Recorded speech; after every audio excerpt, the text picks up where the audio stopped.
வணக்கம். டிசம்பர் 16ஆம் தேதி இன்னைக்கான முதல் பதிவு. பங்குச்சந்தையில் நடந்த சில விஷயங்களை விரைவாக பார்க்கலாம். முக்கியமான தகவல், நான் செபி ரெஜிஸ்டர்ட் அட்வைசர் கிடையாது. நம்ம சேனல்ல இருந்து எப்போதுமே ஸ்டாக் ரெக்கமெண்டேஷன்ஸ் கிடையாது.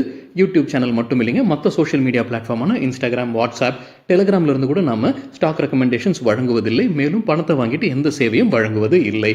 பல போலியான குரூப் இயங்கிட்டு இருக்கு. தயவு செய்து ஜாகிரதையாக இருங்க. இந்த வீடியோவில் காட்டக்கூடிய அனைத்து கம்பெனிகளும் வெறும் இன்ஃபர்மேஷனல் பர்பஸ்க்காக மட்டுமே முதலீடு செய்யுங்கன்னு சொல்கிற வீடியோ கிடையாது. எந்த ஒரு முதலீட்லையும் ரிஸ்க் இருக்கும். ரிஸ்க் புரியாமல் இன்வெஸ்ட் செய்யாதீங்க. ரிஸ்க் புரியலன்னா தயவு செய்து இன்வெஸ்ட்மெண்ட்டை தவிர்த்துருங்க. நம்ம ருபி டிரைவர் சேனலை ஆதரிக்கிற அனைத்து நல்ல உள்ளங்களுக்கும் நன்றி. நம்ம மார்க்கெட் இன்றைக்கி ஓப்பன் ஆகிறதுக்கு முன்னாடி உலக மார்க்கெட்ஸ் எப்படி இருந்ததுன்னு பார்க்கும்போது வெள்ளிக்கிழமை யூஎஸ் மார்க்கெட்ஸ் ஃப்ளாட்டாக தான் இருந்தது. பெரும்பாலான யூரோப்பியன் மார்க்கெட்ஸ் ரெட்டில் க்ளோஸ் ஆகியிருந்தது வெள்ளிக்கிழமை. இன்றைக்கி நம்ம மார்க்கெட் ஓப்பன் ஆகிறதுக்கு முன்னாடி ஏஷியன் மார்க்கெட்ஸ் எப்படி இருக்குன்னு பார்க்கும்போது பெரும்பாலும் க்ரீனில் தான் ட்ரேட் ஆகிட்டு இருந்தது. குறிப்பாக கிஃப்ட் நிஃப்டி ஃப்ளாட்டாக ட்ரேட் ஆகிட்டு இருந்தது. நம்ம மார்க்கெட் ஓப்பன் ஆகிறதுக்கு முன்னாடி எடுத்த ஸ்க்ரீன்ஷாட் இது. இந்த வீடியோ சேர தருணத்தில் நம்ம மார்க்கெட் ஓப்பன் ஆகி நிஃப்டி 0.4% ரெட்டில் ட்ரேட் ஆகிட்டு இருக்கு. சில இண்டிவிஜுவல் ஸ்டாக்ஸ் மற்றும் செய்திகள் விரைவாக பார்க்கலாம். தனலட்சுமி கிராப் ஐபிஓ முடிஞ்சு இன்றைக்கி லிஸ்ட் ஆயிருக்கு. என்எஸ்சியுடைய எஸ்எம்இ பிளாட்ஃபார்மில் தான் லிஸ்ட் ஆயிருக்கு. 90% கூடுதலாக லிஸ்ட் ஆயிருப்பதாக எக்கனாமிக் டைம்ஸ்லேருந்து கிடைத்த தகவல். டிக்சன் டெக்னாலஜிஸ் தரப்பு ஒரு அப்டேட் இருக்குது. இன்றைக்கி இன்ட்ராடேல 5% அதிகரிச்சிருக்கு. அவங்க விவோ மொபைல் இந்தியா பிரைவேட் லிமிடெட்னு ஒரு ஜாயிண்ட் வெஞ்சர் ஆரம்பிக்கிறாங்க. இந்தியாவில் எலக்ட்ரானிக் டிவைசஸ் உற்பத்தி செய்வதற்காகத்தான் இந்த ஜாயிண்ட் வெஞ்சர். இதில் 51% டிக்சன் கைவசம் இருக்கும். ஸ்மார்ட் ஃபோன்ஸ் உட்பட எலக்ட்ரானிக் டிவைசஸை உற்பத்தி செய்ய போகிறதாக அப்டேட் கொடுத்துருக்குறாங்க. காட்ரேஜ் ஆக்ரோவெட் தரப்பில் ஒரு அப்டேட் இருக்குது. குஜராத் அரசு அவங்களுக்கு நிலம் ஒதுக்கி இருக்கிறாங்க. அவங்க ஆயில் பாம் கல்டிவேஷன் விரிவாக்கத்திற்கு இது பயன்படுத்த இருப்பதாக சொல்லியிருக்கிறாங்க. National mission on edible oils oil palm, அந்த திட்டத்தின் கீழே தான் அவங்களுக்கு நிலம் ஒதுக்கப்பட்டிருக்கு. காட்ரேஜ் கன்சியூமர் குறித்து எக்கனாமிக் டைம்ஸ்லேருந்து கிடைத்த தகவல், அவங்களுடைய சோப் பிஸ்னஸ் 2 குவார்ட்டர்ஸில் சரியாகிவிடும் அப்படின்ற எதிர்பார்ப்பை தெரிவிச்சிருக்கிறாங்க. கம்பெனியுடைய மேனேஜ்மெண்ட் பேட்டி கொடுத்துருக்காங்க. 2 குவார்ட்டர்ஸில் அவங்களுடைய சோப் பிஸ்னஸ் சரியாகிவிடும்ன்ற எதிர்பார்ப்பு. JP Morgan outperform rating கொடுத்துருக்காங்க. காட்ரேஜ் கன்சியூமருக்கு எதிர்பார்க்குற டார்கெட் 1365.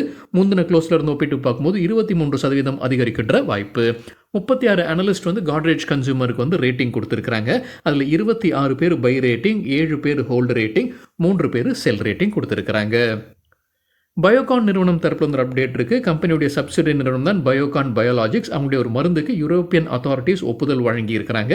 கிரான் சிகிச்சைக்கு பயன்படுத்தக்கூடிய மருந்துன்னு சொல்லியிருக்கிறாங்க பயோகான். 63 மூன்ஸ் டெக்னாலஜிஸ் தரப்பில் ஒரு அப்டேட் இருக்குது. கம்பெனியுடைய போர்டு ஒப்புதல் வழங்கியிருக்கிறாங்க. NSCL investors forum one time settlement offer பண்ணியிருக்கிறாங்க. அதற்கு ஒப்புதல் வழங்கியிருக்கிறாங்க. 1950 கோடி ரூபாய் மதிப்பிற்கான ஒன் டைம் செட்டில்மெண்ட் இது. டிட்டாகர் ரயில் சிஸ்டம்ஸ்க்கு ஆக்சிஸ் செக்யூரிட்டிஸ் பை ரேட்டிங் கொடுத்துருக்காங்க. எதிர்பார்க்குற டார்கெட் 1900 ரூபாய். கொடுத்துருக்கிற கால அளவு அடுத்த 3-4 மாதங்கள். ஜிஇ பவர் இந்தியா தரப்பில் ஒரு அப்டேட் இருக்குது. அக்டோபர் மாதத்தில் ஏற்கனவே உங்களுக்கு ஒரு ஆர்டர் கிடைத்த தகவல் வெளியிட்டிருந்திருக்காங்க. எம்பி பவர் ஜென்ரேட்டிங் கம்பெனி கிட்ட இருந்து ஒரு ஆர்டர் கிடைத்தது அக்டோபர் மாதத்தில். அந்த ஆர்டர் இப்போ எக்ஸ்டென்ஷன் கிடைச்சிருக்கு. அந்த ஆர்டருக்கு அதோடைய மதிப்பு 182.7 மில்லியன் ரூபாய். டிமார்ட் புதிதாக 3 ஸ்டோர்ஸை திறந்திருக்கிறாங்க. 2 ராஜஸ்தானில், 1 குஜராத்தில். ஒட்டுமொத்தமாக இப்போ கைவசம் 387 கடைகள் இருக்குன்னு அப்டேட் கொடுத்துருக்காங்க டிமார்ட். பிபிஏபி ஆட்டோமோட்டிவ் இன்றைக்கி இன்ட்ராடேயில் கலக்கியிருக்கிறாங்க. 20% அதிகரிச்சிருக்கு. கம்பெனிக்கு மல்டி இயர் ஆர்டர்ஸ் கிடச்சிருக்கு. 118 கோடி ரூபாய் மதிப்பிற்கானது.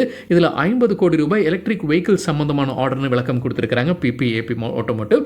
அது கூட ஒரு முக்கிய காரணமாக இருந்திருக்கலாம் 20% இன்ட்ராடேயில் அதிகரித்ததற்கு. ஜொமேட்டோக்கு bank of America buy rating கொடுத்துருக்காங்க. எதிர்பார்க்குற டார்கெட் 375. தற்போதைய லெவலிருந்து 30% அதிகரிப்பதற்கான வாய்ப்பு இருக்குது. பாரத் குளோபல் டெவலப்பர்ஸ் தரப்பு அப்டேட் இருக்குது. ரிலையன்ஸ் கிட்டேருந்து கிடைத்த ஒரு ஆர்டரை வெற்றிகரமாக முடித்திருப்பதாக சொல்லியிருக்காங்க. 300 கோடி ரூபாய் மதிப்பிற்கான கான்ட்ராக்டை முடித்திருப்பதாக அப்டேட் கொடுத்துருக்காங்க Bharat global developers. Max financial services குறித்து மணி கண்ட்ரோல்லேருந்து கிடைத்த ஒரு தகவல், அவங்க மேக்ஸ் லைஃப் இன்சூரன்ஸோடைய பேரை மாற்றுறாங்க. Axis Max life insurance. Nazara technologies குறித்து என்டிடிவி ப்ராஃபிட்லேருந்து கிடைத்த ஒரு தகவல், அவங்களுடைய சப்சிடரி நிறுவனம் தான் நாட்வின் கேமிங் பிரைவேட். அவங்க ஒரு புது நிறுவனத்தை வாங்குறாங்க. ட்ரினிட்டி கேமிங் இந்தியா பிரைவேட் லிமிடெட்டை வாங்குறாங்க 24 கோடி ரூபாய்க்கு. பொனான்சா போர்ட்ஃபோலியோ சில ஸ்டாக் ரெக்கமெண்டேஷன்ஸ் கொடுத்துருக்காங்க. தகவல் நமக்கு கிடைத்தது எக்கனாமிக் டைம்ஸ்லேருந்து. பாரதி ஹெக்ஸாகாமுக்கு buy rating target 1555, stop loss 1445. Bharti ஏர்டெலுக்கு buy rating target 1750, stop loss 1650. Glenmark pharma அவங்களுடைய ஒரு மருந்தை யூஎஸ்ஏல அறிமுகம் செய்கிறாங்க. சீஷர் சிகிச்சைக்கு பயன்படுத்தக்கூடிய மருந்து இது. லைஃப் இன்சூரன்ஸ் கம்பெனிகளுக்கு எம்கே குளோபல் என்ன ரேட்டிங் கொடுத்துருக்காங்க? ஹெச்டிஎஃப்சி லைஃப்க்கு தொடர்ந்து பை ரேட்டிங் கொடுத்துருக்காங்க. ICICI Prudential life insurance, SBI life insurance, life insurance corporation எல்ஐசிக்கு எல்லாமே ஆட் ரேட்டிங் கொடுத்துருக்காங்க Emkay global. Royal Orchid hotels தற்போது அப்டேட் இருக்குது. குஜராத்தில் நம்முடைய புது ஹோட்டலை திறந்திருக்கிறாங்க. ஹோட்டல் துவாரகா. இதை சேர்த்து 13 ஹோட்டல்ஸ் இருக்குது கம்பெனி கைவசம் குஜராத் மாநிலத்தில். ப்ரீமியர் எக்ஸ்ப்ளோசிவ்ஸ் இன்றைக்கி நல்லா பர்ஃபார்ம் பண்ணியிருப்பதாக மணி கண்ட்ரோல்லேருந்து கிடைத்த தகவல் 10% அதிகரிச்சிருக்கு. அதுக்கு முக்கிய காரணம் அவங்க சொல்லியிருப்பது இந்த செய்தி நம்ம காலையில் வீடியோவில் இல்லை வீக்கெண்ட் வீடியோவில் பார்த்துருந்தோங்க.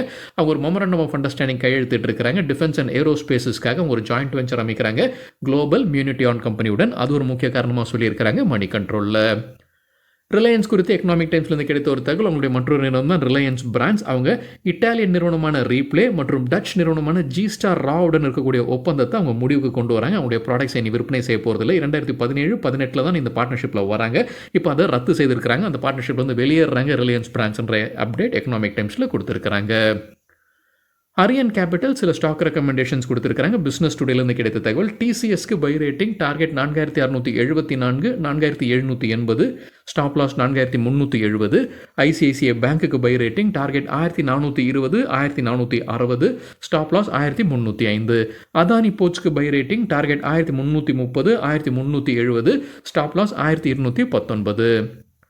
ஜேஎஸ்டபிள்யூ எனர்ஜி லிமிடெட் தற்போது அப்டேட் இருக்குது. அவங்களுக்கு மல்டிபிள் ரெனியூபிள் எனர்ஜி ப்ராஜெக்ட்ஸ் கிடச்சிருக்கின்ற அப்டேட் கொடுத்துருக்காங்க.